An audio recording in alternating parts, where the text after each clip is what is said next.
کسی نے کتنی خوبصورت بات کی، لیکن یہ بات ہے سمجھ کی کہ ایک عام چور جو چوری کرتا ہے، جسے ہم بہت برا سمجھتے ہیں، ایون کہ اگر ہمیں پتا ہو کہ یہ پروفیشنل چور ہے تو ہم نہ اس سے دوستی رکھیں گے، نہ ہم سے اس سے رشتہ داری رکھیں گے، نہ ہم کبھی اسے اچھی نظر سے دیکھیں گے۔ وہ زیادہ سے زیادہ آپ کی گھڑی چرا لے گا، آپ کا برس چرا لے گا، آپ کی جولی چرا لے گا، یا آپ سے پیسے چھین لے گا۔ لیکن جو پولیٹیکل تھیف ہے، جو سیاسی چور ہے، وہ آپ کے مستقبل سے کھیلتا ہے۔ وہ آپ کی تعلیم چرائے گا، وہ آپ کی صحت چرائے گا، آپ کی خوراک چرائے گا، وہ آپ کا کیریئر چرائے گا، وہ آپ کا بزنس چرائے گا۔ نمبر 2، جو پروفیشنل تھیف ہوگا، جو پروفیشنل چور ہوگا، وہ آپ کو روڈ چلتے چوز کرے گا، اور اگر کبھی ہمیں وہ چرا رہا ہو تو ہم اس کے لیے اس سے فائٹ کریں گے، اس سے لڑیں گے، اسٹرگل کریں گے کہ وہ ہم سے نہ چھین سکیں۔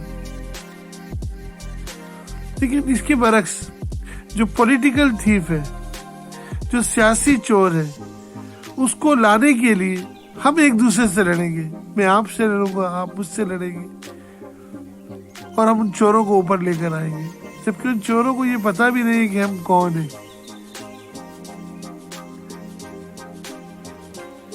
لہٰذا اس پر ہمیں غور کرنے کی ضرورت ہے کہ اللہ تعالیٰ رب العزت نے ہمیں شعور دیا، ہمیں اشرف المخلوقات بنایا، سوچنے سمجھنے کی صلاحیت دی۔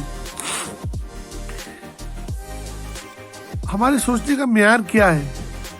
چلے میں آپ سے ایک بات شیئر کرتا ہوں۔ لیٹ سپوز کہ آپ ایک پڑھے لکھے نوجوان ہیں اور کسی بہت اچھے ادارے کے اندر، کسی بہت اچھے آرگنائزیشن کے اندر آپ 50,000 کی نوکری کر رہے ہیں، اور صبح اپڈیٹ ہو کر جاتے ہیں، شام کو اپڈیٹ ہو کر آتے ہیں، آفس میں بیٹھ کر کام کرتے ہیں، بڑی اچھی لائف گزر رہی ہے۔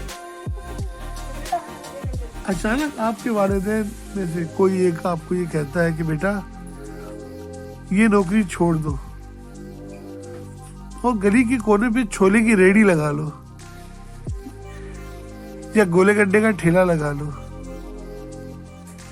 تو کیا ہم اس بات کو مانیں گے؟ ہم فوراً کہیں گے ابا کا دماغ خراب ہو گئے، اماں پاگل ہو گئی، کیا باتیں کر رہے ہیں؟ میں صبح اتنا اپڈیٹ ہو کر جاتا ہوں، آفس میں بیٹھ کے سکون سے کام کرتا ہوں، اسی میں مہینے کی 5 تاریخ کو مجھے 50,000 تنخواہ میرے اکاؤنٹ میں آ جاتی ہے، میں اپنے سارے مسائل حل کر لیتا ہوں۔ یہ کہتے ہیں اسے چھوڑ کر میں جو ہے وہ ٹھیلا لگا لوں۔ جہاں غلط مشورے پہ ہم اپنے والدین کو کرٹیسائز کرتے ہیں، اور وہ والدین جنہوں نے ہمیں پیدا کیا، جنہوں نے ہماری پرورش کی، ہمیں تعلیم دی، ہمیں اس قابل بنایا کہ ہم کسی آفس میں جا کے 50,000 کی نوکری کر رہے ہیں، ان کا وہ مشورہ ہمیں قطعاً قبول نہیں ہوگا۔ ہم ان کو ڈینائی کر دیں گے، ان کو ہم غلط ثابت کر دیں گے۔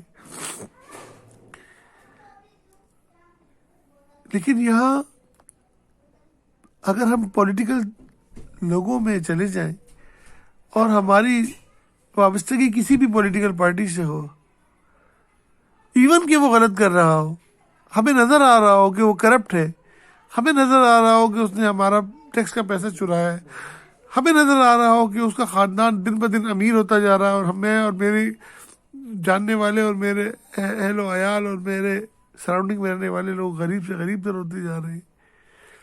مجھے یہاں تک پتا ہے کہ مجھے صحت کی وہ سہولیات نہیں دی جا رہی، مجھے پینے کا وہ پانی نہیں دیا جا رہا، میرے بچوں کے لیے روزگار کے مواقع نہیں ہیں،